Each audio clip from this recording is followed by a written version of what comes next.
Three, two, one. Hey, folks, we're back again. It's Mustafa, in case you all of a sudden forgot why you clicked on or who you clicked on with. And today's guest is not Drew Richards this time. It is someone else. Someone who I've been to school or with going to school with for a very, very long time. I think since middle school. Wow, time flies. Sir, can you introduce yourself?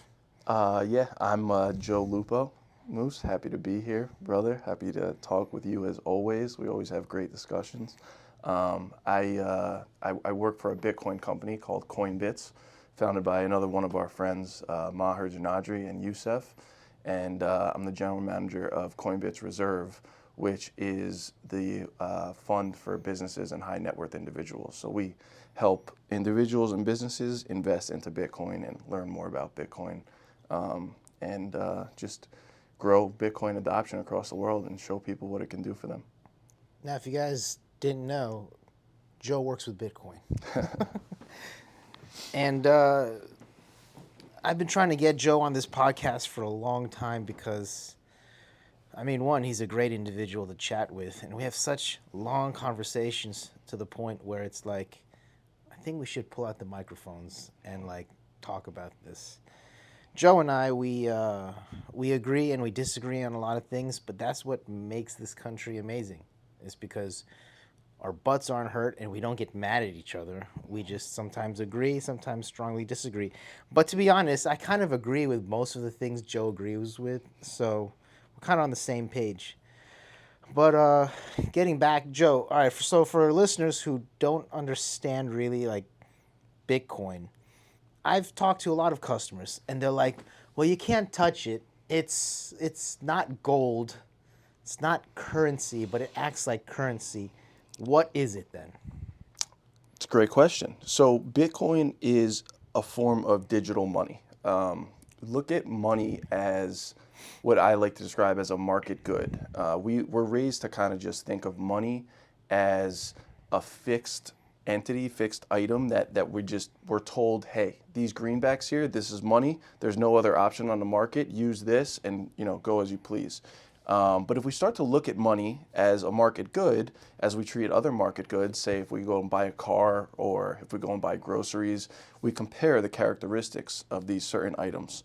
And we realize, certain characteristics make one thing function better than another. So when we look at money and we look at Bitcoin as money, we realize that it has certain characteristics that make it to be a good money. Characteristics that our dollars don't necessarily have. So Bitcoin as a form of money is finite in nature, as opposed to our dollars, which are essentially infinite. So when Bitcoin was created in 2009, its creator, Satoshi Nakamoto, put a limit on the amount of Bitcoin that can exist, 21 million. Okay. So there will only ever be 21 million Bitcoin to ever exist. Okay. Now this flies directly in the face of what we have today, which is called fiat money, which is basically just money by edict. That means it's money because as a government we say it's money, and we control the money supply. The Federal Reserve is in control of monetary policy, and they can basically print as many dollars as they see fit. So then when they print more, for example, because also inflation is another hot topic in the last year, what does that mean? If they print more, then the value of the dollar, right, goes down? Essentially, yes. That's so basically just look at it as like a fixed pie, and you have a certain amount of dollars in your bank account, and if someone's able to inflate the supply, now you have less share of the pie. So your share gets diluted. So that's why we see a lot of prices going up everywhere around us, especially over the last 2 years. Now, some of that's due to supply chain issues, as we know from the pandemic. But when you inject, I think it's about over 40% of the entire money supply was created over the last 2 years. Over 40%. That's a lot. Now you have a lot more dollars chasing fewer goods. So prices can only go one way, and that's up. So then where does Bitcoin play into this? Some people say Bitcoin was created to just combat inflation, but say for example, I want to buy $100 worth of Bitcoin. So it's 0.000 something like that, right? Right. And then the next day I see it go up or I see it go down. Mm-hmm. Why does that happen? So it goes up and down based on supply and demand. It's basically what the market's willing to pay for it at that time. We look at Bitcoin right now as a store of value. Money takes a certain trajectory in the process of becoming money, and it starts with basically being like an ornament almost. So if you look at like gold's history, Yeah. gold was a shiny object that people liked. It was heavy, it looked nice. So you're able to make jewelry with it. So it kind of takes this form of like an ornament. People like it. It's unique. Then it becomes a store of value. So now you can store your wealth in this thing. This thing can't be easily created. So I'm going to convert my value, my work, my money into this store of value to preserve my value over time. Then it goes up to a medium of exchange. So medium of exchange means I use this to transact with goods and services, right? But society uses this as a means of exchange. And then finally, it becomes a unit of account. We start pricing things in this. We denominate goods and services in this money. So that's kind of the trajectory of money. And right now, Bitcoin is in the beginning stage of store of value. Okay. We liken it to digital gold. So it's a store of value. It's the most sound form of money because we can't create any more of it. So when you have one Bitcoin, you have one of 21 million. Okay. No one will ever dilute your share. Interesting. So it's kind of like a unique thing. Like if someone prints 100 shirts, or if a car maker makes 5 types of one special kind of car, Right. and then if you have it, then obviously year over year the value of it increases. Yeah. But the problem is now, Joe, is people see the dollar being backed by most of the world, including the Federal Reserve. But then, what about Bitcoin? Who's backing Bitcoin? Well, so the dollar's backed by the U.S. government, right? And it's the world reserve currency. But that's all it's backed by is the word of the government. It's not backed by gold any longer. It used to be backed by gold. That's why it was sound money. But back in 1971, we were dealing with the war, and some of the nations whose gold we actually stored for them were calling back for that gold. We couldn't finance the war any longer, and we couldn't make good on our promise to give back the gold. So what did President Nixon do? Is he took us off the gold standard. 1971, he said, dollars are no longer redeemable in gold. We have this now fiat money that we have still today, which basically means we control the monetary supply. We don't have to back it by anything. There's no checks and balances. No one's ever audited the Federal Reserve, so no one actually even knows how much money supply there actually is. Interesting. So we basically control, we print at will as we see fit. Don't they say like 2% of the dollars physically cash is? I mean, like, what is that?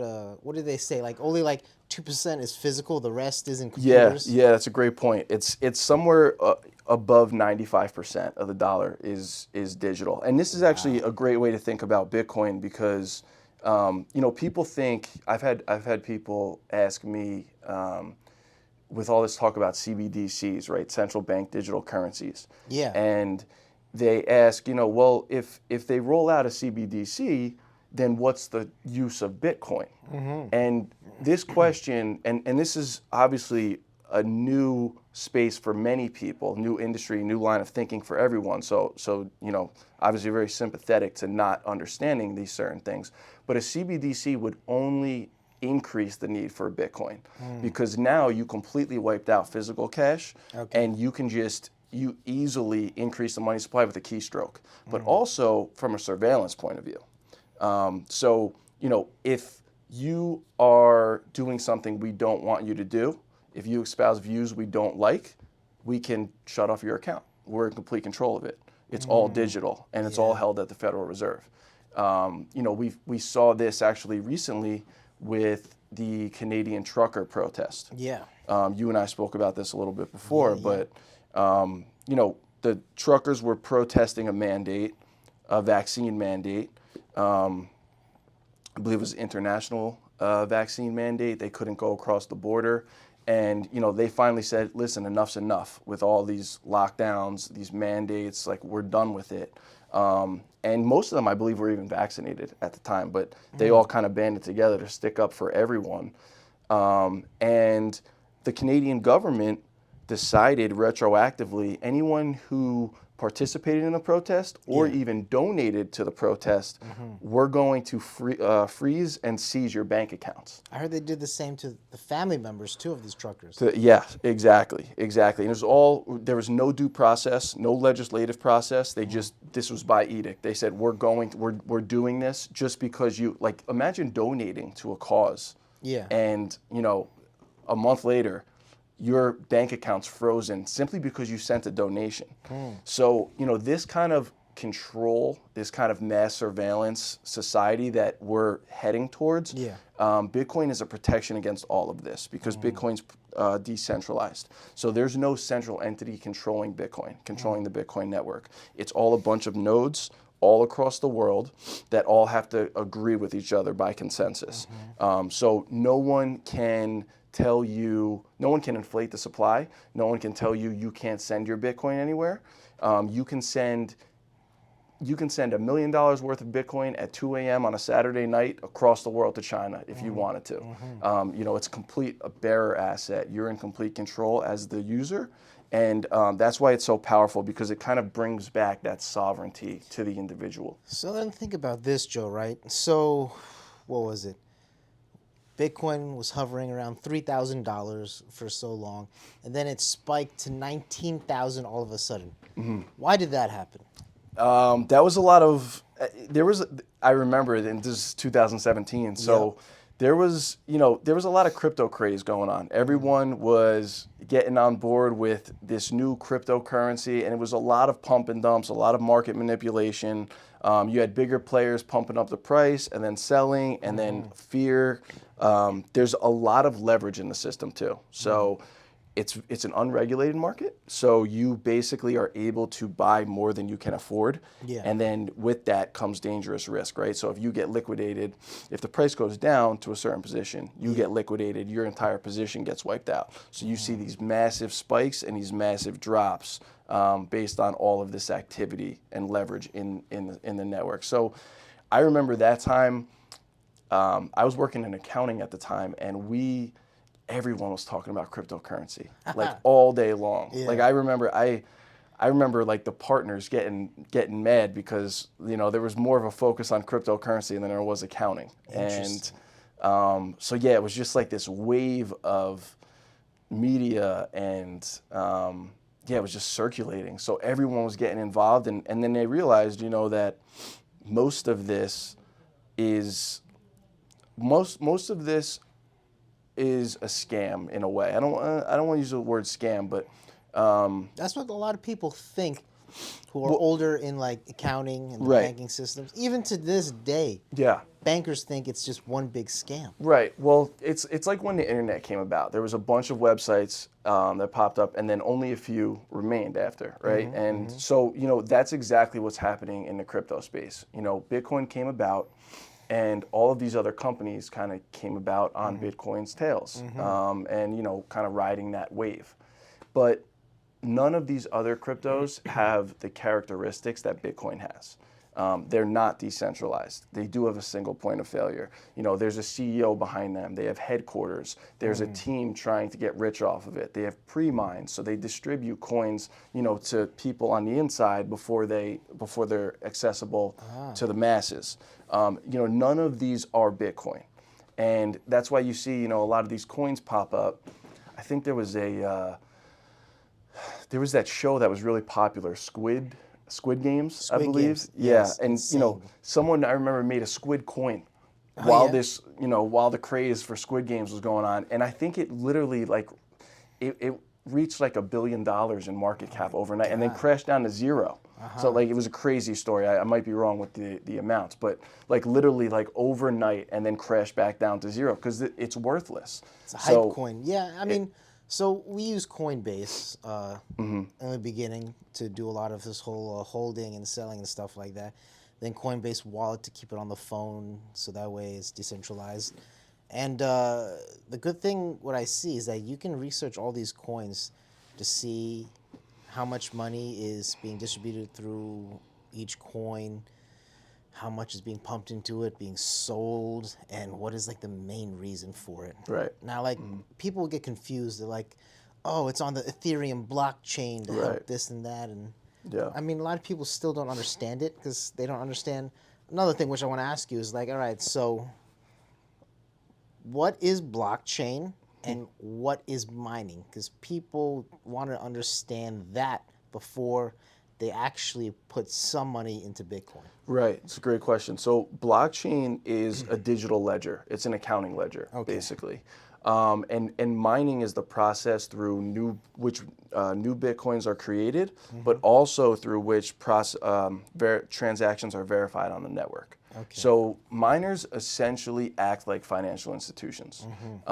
Think of, Joe wants to send money to Moose, so Chase confirms with Wells Fargo, Joe has this money, we're going to verify that it goes into Moose's account, and all's good there. That's basically what miners do. Okay. And they get rewarded for their work. So when they confirm a transaction, they get new Bitcoin.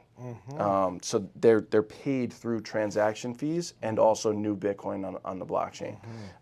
However, there won't be any more new Bitcoin released at 2140 in the year 2140. So it's a little complex, but there's something called the halving cycle. Okay.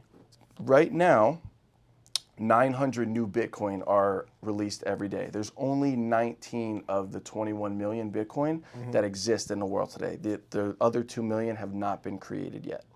So through this halving cycle, we release new Bitcoin every single day. We give them to the miners who win the rewards for verifying transactions, and there's 900 new Bitcoin a day released. After the next halving cycle, which will be in 2024, I believe, it's every 4 years, there will be 450 released every day. And then from there, 225 every day, and so forth, all the way until zero, until all 21 million have been mined, and there's no more Bitcoin to be released. There's all 21 million exist, and that's all that will ever exist. So then what happens after that? So the blockchain, the network keeps running as usual. Miners get paid on transaction fees. They're not rewarded new Bitcoin. They just get paid by transaction fees, which the Bitcoin will be so valuable at that point, we surmise, that transaction fees will more than cover their work. They'll be more than incentivized to continue mining. Because at that time, we believe Bitcoin will be probably the world reserve currency. I don't know how that sounds to you, but it will be the foundational layer of our money. Last year, there was everyone thought that Bitcoin would hit to 100,000. Yeah. But instead, it got to the peak, I think it was like 67,000. 69, yeah. Yeah, which wasn't bad. I mean, like, holy moly, that's still something. Right. And then it crashed all the way down to, what, 32?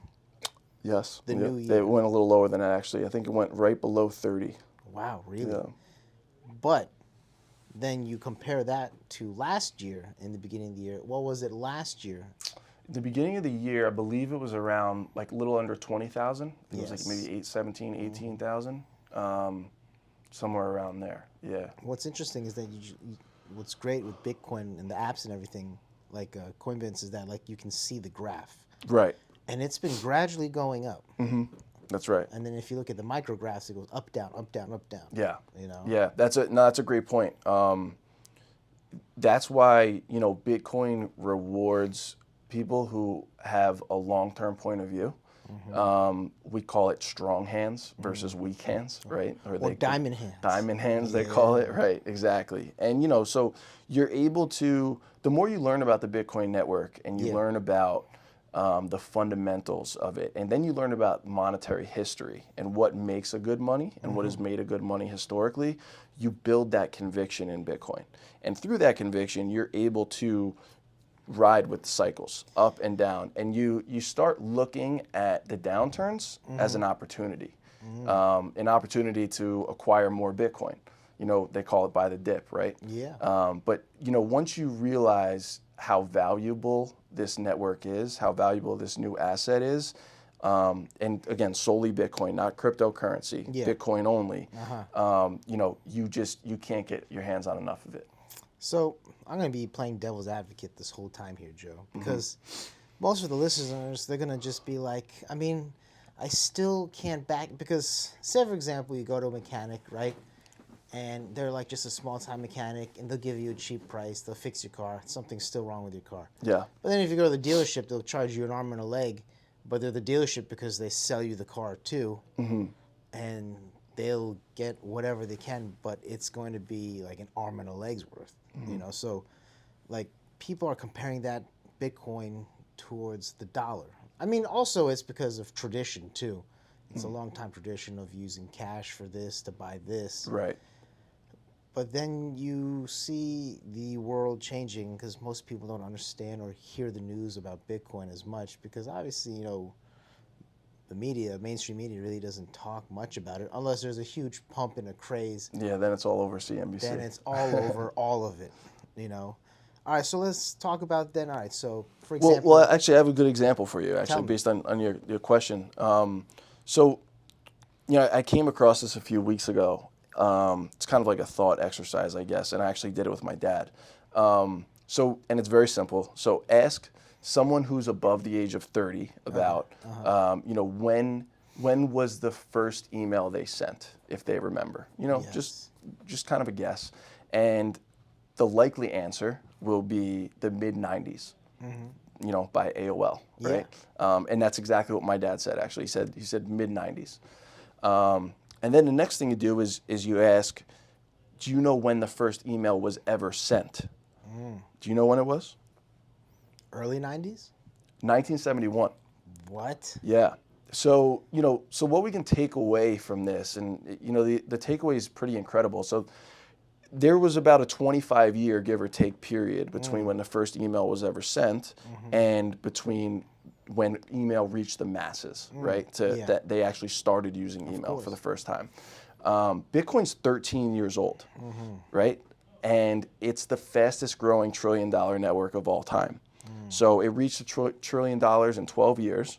Now that's faster, to put it in perspective, than Amazon, than Microsoft, than Google, than Apple. The fastest growing trillion-dollar network of all time. So it's only 13 years old.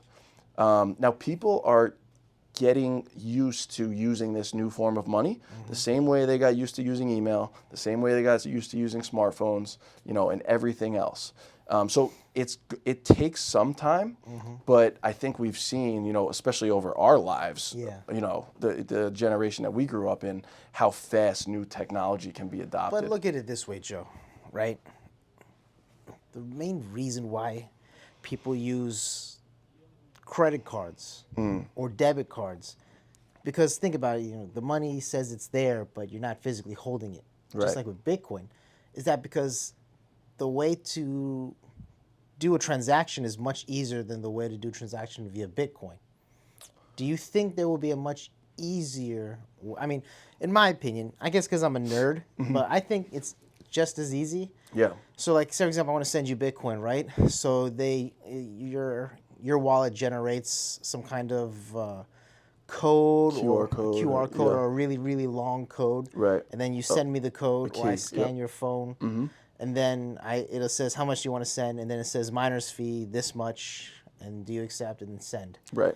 So do you think there's a much easier way? Oh yeah, for sure. Yeah, just like we do in with fiat money, where, you know, we swipe cards, as you alluded to. You know, I can send you Bitcoin via Cash App right now. Oh yeah, that's right. Right. Totally forgot.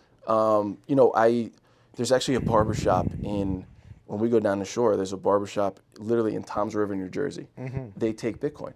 Oh, nice. And, you know, you literally it's actually easier to pay in Bitcoin than it is, you know, in dollars, because they have a QR code up there. Yeah. You could open your wallet, say it's Coinbase, and you open up your wallet, you just put it up there, bam, boom, paid immediately. And then another positive thing is that there's technically no taxes nor transaction fees from credit card people. Right, exactly. Because it's handled as an asset then, yeah. right? And this is why Bitcoin's so powerful internationally, is because of remittances. Right. When you look at Western Union, and you look at the fees of something like that, like Western Union takes anywhere, I've read, from, you know, 15 to 40% of fees that to actually make it back in that family member's hands. Yeah.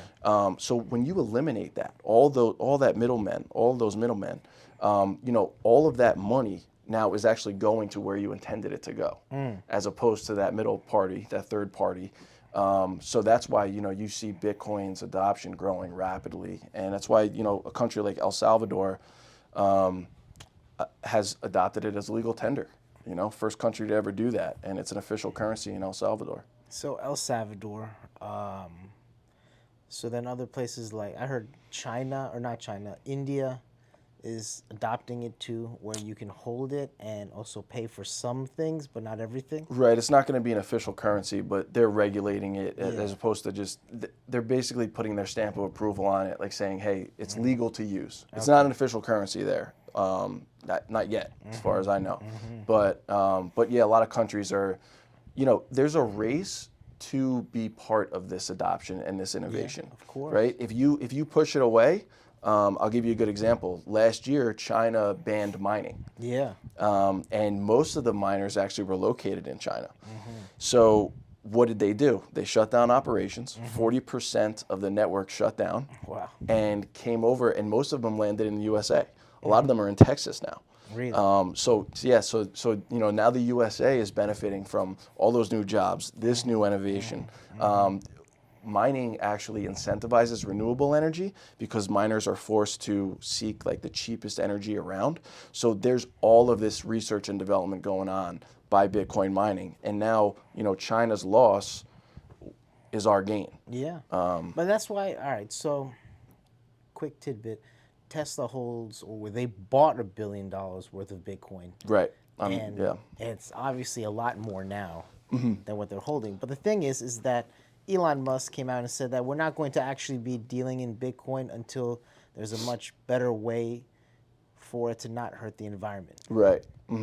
Yeah. That he tweeted that sometime last year, and I remember it sent markets. Oh yes. Really far down. Yeah, Yes. that had a really big effect on the price. And then he bought more Bitcoin. And then he bought more, exactly. And this is the interesting part about mining. When you look a little deeper, we actually mentioned Cash App, Jack Dorsey, so the founder of Twitter and the founder of Cash App, Square. He's actually made Bitcoin his entire life. Now he's completely focused on Bitcoin. I don't know if you heard that. I did. He left Twitter just for that. Exactly. Yeah. And around that same time, he tweeted, Bitcoin incentivizes renewable energy, and that's what we're seeing a lot with whether it's solar, whether it's hydro. There's and this isn't my space, so I'll probably butcher this, but there's a process called gas flaring, where basically CO2 is just emitted into the atmosphere. It's just wasted in the process of oil drilling and everything that takes place there. So this is all just wasted gas that's going into the environment. Miners are able to capture this, turn it into electricity where it's not emitted into the atmosphere, and it's actually used to profit. And they're capturing this wasted gas. So it's actually less emissions overall because of this process. So CO2, which the trees need, right, is more than, say for example, is more gas going than what the trees need. So it basically burns a hole into the atmosphere. So you're something like that. I mean, this is not my field either, but I'm just going off of like elementary science. Yeah. But then you're saying that they're able to capture that gas and turn it into renewable energy. Correct. Energy that they use to mine Bitcoin that otherwise would have been wasted and emitted into the atmosphere. But like, how are they? Do they have like a balloon that catches it, or like a vacuum in the air or something? Or? They have something. I do not know the answer. Because when you said that, I thought about cows. Right. Because you know how I remember I was reading something that cows emit so much of that gas that is actually bad for the environment to have cows, like, because we have so much cows. I've heard all this stuff too. Yeah. And why not just have a mining company also house cows? Well, I should say I don't think the cow thing is very true. Yeah. Like they'll talk about water consumption from the cows. Cow farts. That's what I read.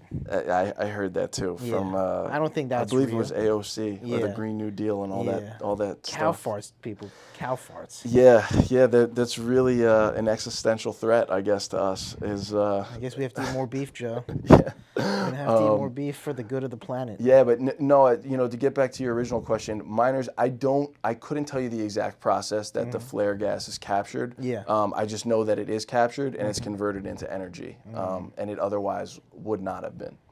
You know, you're right about this whole forcing for renewable energy. Like, it's been a problem for the world for like hundreds of years. Now we're basically relying most of our power on what? Nuclear energy. Well, I don't think we are yet, but I think I've listened to Like some in the very US. smart people who think we should. Yeah. But then what if, God forbid, there's a meltdown? Yeah, so from my understanding, a lot of that is narrative. Okay. That the risks are actually a lot smaller than they're perceived to be. Obviously we have the Chernobyls of the world and all of that, and nuclear. Yeah. Is a very there's a lot to that word, right? It's a lot of fear in that word. It's scary, Joe. Exactly. I mean, we're going through it right now with Russia and potential of nuclear. But like, look, I'm posturing. watching this show, Last Man on Earth, not the comedy one. It was also a comedy one. It was literally one guy left. He survived a virus, and then he finds other survivors. Sorry, spoiler alert. But the thing is, they're like, where should we drive to? Because all these nuclear factories that were powering the U.S. Right. are melting. Yeah. Thus, radiation poisoning can occur. So they're like, well, we can go nowhere because we have so many reactors. Right. Now, like, nuclear is obviously a positive or a negative thing, how you look at it. But, like, I don't know, Joe. I mean, like, it's just, like you said, it's scary. Well, I personally, I don't think it's as scary as it's made out to be. From my understanding, it's a lot safer than we believe it to be. And it will cure a lot of our energy problems. It'll make us a lot less dependent on foreign energy. So everything that I've heard about nuclear has been good, and that the fears are a little drawn out. Do you think there'll ever be an advancement in, like, solar? Or, like, hey, we have an ocean, we can get power from that somehow? I'd love there to be. My personal take on it has been, anytime that you throw billions of dollars of subsidies at something, and you don't really have much to show for it, we've been throwing billions of dollars for years of subsidies into clean energy. And what do we really have? We think we're making strides. Maybe we are. I don't really believe that there's anything concrete. That's where I get a little skeptical. There's a lot of push towards renewable. It's getting a lot of support, but I don't think it's really delivering how we wanted it to. I hope that it eventually will. Of course. But like I said, anytime you prop up an industry on fiat, a bunch of billions of fiat dollars, right, that we just kind of print out of thin air, and it doesn't have much to show for it, that's where I get a little skeptical. Yeah, I mean, like, we as Americans consume so much of everything, especially power. Yeah. 24/7, we're spoiled, guys. Like, we're so spoiled. If there's a power outage, then everyone freaks out, or people have generators and stuff like that. But, like, if you go to a third world country, for example, when we were in Afghanistan, they basically used the power to turn on lights and charge their phones. But how did they get the power? Because, they're in the middle of nowhere in the villages. They have a huge river. So they focused on the river churning and creating electricity. Or they had solar panels on every roof, which can only go to an extent. But for those simple, like, living, like, renewable energy makes sense. But in our country and first world countries, I guess is what they call it, is like, I think we're just greedy when it comes to power. Yeah, we've been living beyond our means, I think, for a long time now. Yeah. And I think that's a very dangerous way to approach life. You're right. And I think that, unfortunately or fortunately, the chickens come home to roost, right? So to speak. Like, you can only take out so many credit cards, right? That's the weird thing, Joe. You're right. I mean, like, look at this. Look at our life now compared to when we were growing up, right? All right, cars, great. Took gasoline. We had a CD player in it. We walked to school from time and again. We played baseball. Video games, yeah, sure, we played it once in a while, but it was not connected to the internet. Yeah. Once you beat a mine, it was all mind games, technically. Once you beat that, then you're like, all right, I'm going to go outside. I'm going to go walk to Krauser's or Antonio's Pizza and get something to eat. And then you enjoyed life. You had dinner without phones or TV turned on, and you had a conversation with your family. Right. Your parents were like, so what did you do today? There was genuine Human interaction. Exactly. Yeah. That's exactly. And now where are we? 20 years later. Yeah. It's funny because I feel like the generation before us used to say the same thing to us, right? Yeah, like we had N64 and stuff. Like I remember playing like Madden on there a lot, Yeah. but we were definitely outside more. Yes, to without a your doubt. point, I agree. And yeah, I don't know. That's a dangerous way, especially from a human health standpoint. Yeah. Right. Is where are we going? With this pandemic, obviously, and I think it shed a lot of light on the unhealthiness of our society. Whether it's exercise, whether it's vitamin D, or whether it's that human interaction that you're talking about. I think we're weaker than we're supposed to be in many different formats, and we look for quick fixes, right? We look for the pill, we look for the injection. Or we go on we look for we go on Google to get like the answer. Yeah, exactly, which is a dangerous thing to do, by the way. It is very dangerous. You have a headache, all of a sudden it's telling you have brain cancer or something. I try to stay away from doing WebMD. that. Yeah. But yeah, I think think about it. All right, so when you have a kid, your life changes, your whole mindset changes and everything. When I come home every night from work, yeah. I make sure the kids turn off their screens or their TV, and then we just play with toys. When I'm off from work, unless we go out to eat, no one sees a screen. Interesting. Because Okay. I want to keep things humanely interactive as possible. And I just Do you think now? See, I'm not a parent yet, but I've witnessed other parents and what they go through, and I empathize with everything. Sometimes I don't know how they do it. I don't know how you do it sometimes. It's amazing to me. Do you think that the screen can be valuable at some points? double-edged sword, Joe. Yeah. It's a definitely double-edged sword. For example, my daughter goes to school, and then we want her skills in Arabic to be much better, and the school can only do so much. Right. So we pay $80 a month, 3 times a week, 30 minutes each session. Yeah. She has a Zoom class, which before pandemic, people were like, what is a Zoom class? But now she sits with the teacher. The teacher is very interactive with screens and cartoons and stuff like that. And she learns. That's awesome. But one of us has to be there. Okay. Because remember, she's still a kid. Right. So she's very antsy. She wants to just go and play and this and that, distracted very easily. Yeah. But then they sprung this on high school students and college students, and then who knows, after this pandemic they might just make everyone turn away from the screen. I mean, I think there's something inherent in us as humans where we crave being outside, we crave interaction, we crave movement. Now, obviously, it's easy to get into a comfortable phase where the couch is a lot more easier than getting outside and getting going for a run. But I think there's been a push for more exercise. I remember I lived in Hoboken for a while, and if it was a relatively nice day, you just saw people everywhere, running. And I understand that that's a certain demographic, right? It's 20s and 30s. And, Yeah. Everyone's kind of going out and trying to look good, I guess, and all that.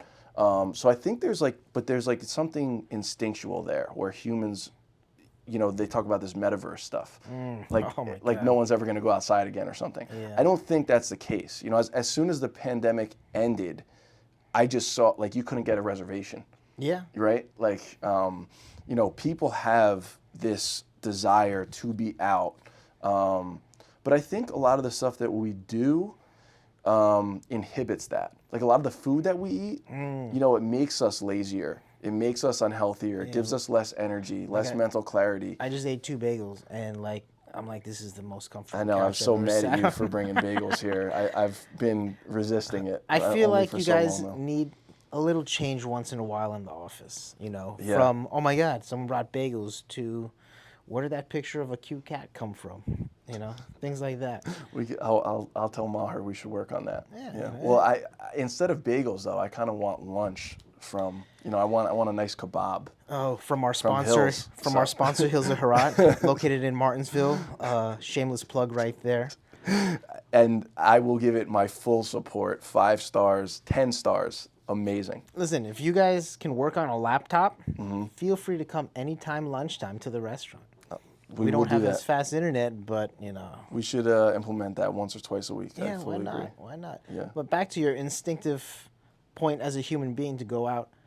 I've seen it in my kids, and it blows my mind to this day. Like, when it's a beautiful day, right? I'll go outside, and when my kids are off from school or whatever, they're like, wait, Daddy, don't close the door. I was like, why? What happened? And then they always come outside, and my daughter takes a big, I used to do this as a kid. They just smell the fresh air. Yeah. And then they feel the sun, and you can see they're just taking in the moment. They feel the sun on their face, and then my daughter's like, Daddy, it smells like rain, or it smells like leaves or cut grass. Yeah. And I'm like, who taught you this? Right. Like, how yeah. did you learn this? Because That- I grew up in woods in Warren, Yeah. and we were surrounded by that every day, But Yeah. like, then the body just, it feels better. Like you see a change in her, right? Like Yes. there's just like you can't deny it. There's something sparked in her and Exactly. she's like where she should be almost, right? Yep.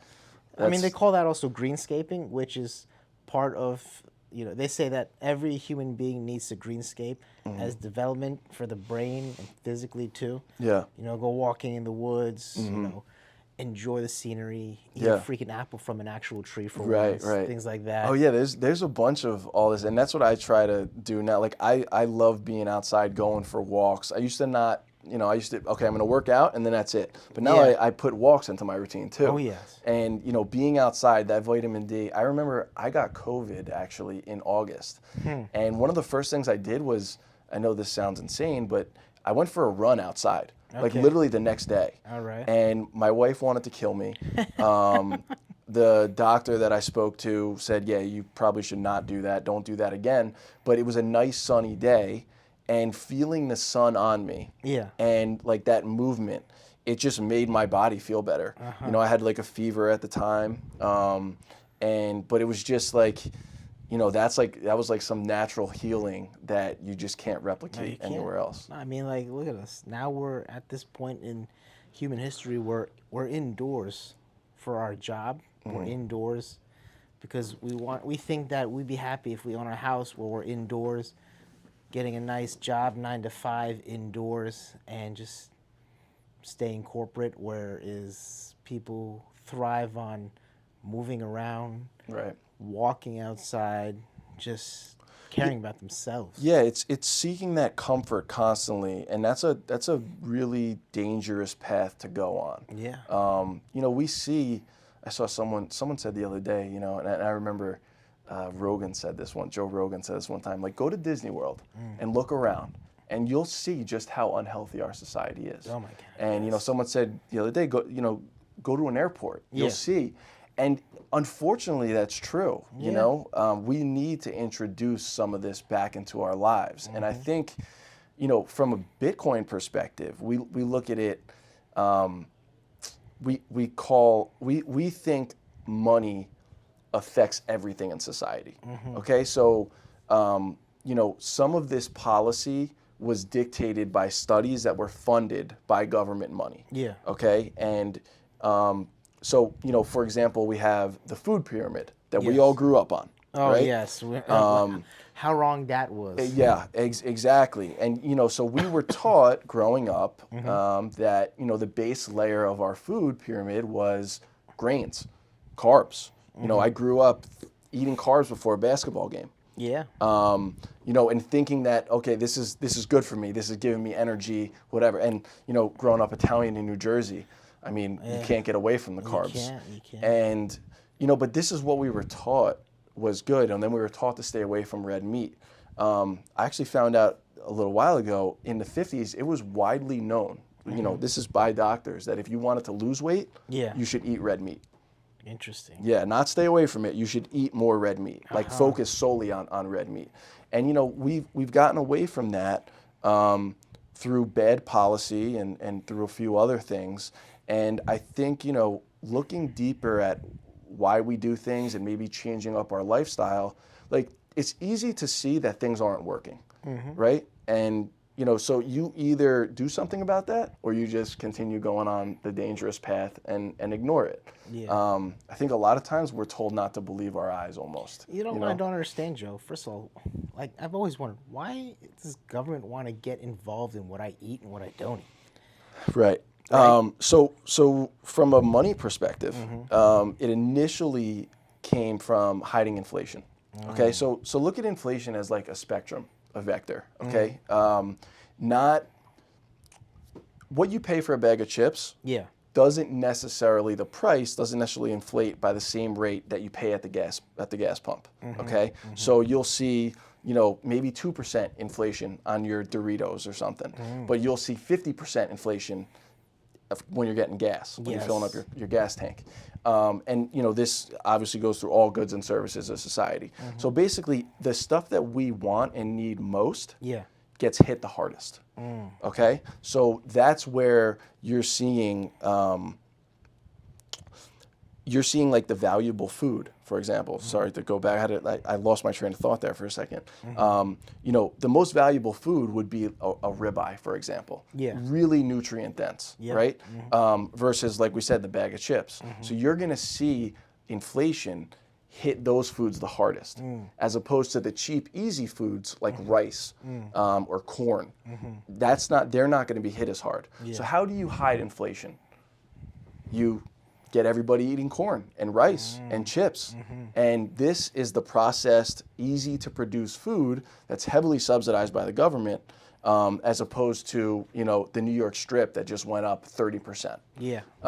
So there's an incentive to hide the inflation that's going on, that the government's creating essentially by inflating the money supply, and direct people towards cheaper sources of food. So now that you brought that up, I don't know if you know anything about this. I was just genuinely wondering, like, in the 90s, we all grew up with that simple ad, "Got milk." Yeah. And now it's disappeared. Right. Yeah. It's like, well, they were running it on milk is good for you, is healthy for you, strong bones. Then what happened? Yeah. Yeah. Yeah, that's a good point. I've heard we're the only species that drinks milk. Yeah. My brother's actually on a raw milk kick. Wow. And this is in the last few weeks. That's I hope really he interesting. boils his milk. He gets it directly from a farm, and I learned the other day. I got to check if this is true. Apparently, New Jersey is the only state where raw milk is illegal. Really? Yeah, I mean, that's why people are. You got to fact check that, but yeah. But yeah, so he's been, following a few Instagram accounts and learning from various people, and I mean, he's got to also talk to a doctor, or a nutritionist at least. yeah, I like the approach of looking at things, from we call first principles approach, right, Yeah, with of clear course. eyes, Yeah. and just questioning why you do everything. I like how he used Instagram to question everything, but he has to do his due diligence. Oh yeah, and it's not just Instagram. I just there's doctors on Instagram, right? There's health professionals on Instagram. There's everyone. It's just that happens to be the medium, but it's also the internet at large. And Ever seen that YouTuber guy called Meet Kevin? Meet Kevin. No. Yeah. So he was big time. He blew up like a year before the pandemic for like real estate. Then during the pandemic, he started making videos on what you should invest in, this and that. He made his portfolio public for everyone to see. Yeah. And he's made people hundreds of thousands of dollars, and he's made millions of dollars. And then one day, this was a few months ago, he sold his whole portfolio completely. Yeah. And he says, I'm doing this because I think we're going to have a bad crash coming up. And then people are like, dude, what the hell? What am I supposed to do then? I've been following your YouTube page since day one. I'm not going to sell. I mean, all my money's tied into this or my savings is tied into that. Those people are suing him now. Oh boy. You know why? Because he never went. By the way, people, we're not professionals, so we just want to let you know that. We're just two great guys chatting. But he never told people on his YouTube that he's not a professional. Oh, he didn't put the disclaimer in. No yeah. disclaimer. And then in California, they have a specific law for things like that. Right. That you can sue a famous person or Yeah. whatever, a movie studio, Yeah. if they're going off pretending that they are. Oh man. So that's why, I mean, yeah, I have a feeling your brother's pretty smart, so he'll look into that. I drank milk raw, but in the farm in Afghanistan. Mm-hmm. But the thing is like they were boiling it for hours. Okay. Yeah. So I don't know what the farm does that he gets it from, but yeah, that sounds okay. That makes sense. There's actually another guy. Now that you bring that up, he. I think it's on Instagram. And it's an account called Raw Meat Experiment. Okay. I think I might have showed you this the other day. Yeah, actually. this Did guy I eats show you? liver. Yeah, he goes to Whole Foods every day, and he gets a piece of raw meat, whatever it is that day, and he gets raw eggs too, and he just sits there in front of the camera every single day, and he's like over 100 days in now, and he does this every single day, and he just eats like raw ground beef right in front of you, raw steak right in front of you. But I'm just thinking like the bacteria, and like your stomach acid can only cook so much. Right. Again, this is all the stuff we were taught, right? I mean, it goes to caveman days. They cooked meat on an open flame. But you also can eat raw meat if it's sourced properly. Yeah, if it's I guess if it's cleaned. Yeah. Or if it's fermented. And that's what I found so amazing about this guy is he goes to Whole Foods. So he's not going to some remote location, unique he's going to Whole Foods, and he's doing it every day for over 100 days. It's all documented, and he says he hasn't gotten sick once. Again, I'm not advocating for this. I look at it and it disgusts. Like I wish I could do it. I don't know if I could, to be honest with you. I don't know if I could bite into a raw piece of ground beef without spitting it back up. I don't know, but it's an interesting thought, an interesting concept to me. That's crazy. And I have heard, maybe you know more about this. Does the food we cook lose nutrients through the cooking process? Yes. Okay. Without a doubt. Right. So, I mean, maybe there is some value to eating. But like, I would rather eat vegetables raw than meat raw because all the nutrients, there's more nutrients in vegetables. Bioavailable nutrients? I believe so. I'm not 100% sure on that. But like, it's always encouraged to eat raw vegetables more than cooked. And then if you're going to cook it, they would recommend you steam it. Okay. Yeah. Yeah. Instead of boiling it. Yeah. But on that note, because I have to get to work, Joe, thank you again for taking the time. This was a lot of fun. I know this was sprung up on you. No worries. Conversations with you are always a pleasure. This was a long time in the making, folks, believe it. And who knows, maybe we'll just do another one.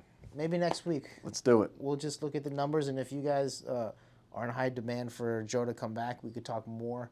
If you have any questions about Bitcoin and stuff, you can PM it to me or whatever, and then I can just spring it up on Joe or whoever on the next conversation. But yeah, you guys have a good one. Thank you, Joe, again. This was fun. A lot of fun. Don't forget to like and subscribe, guys. We'll see you in the next one. Take care.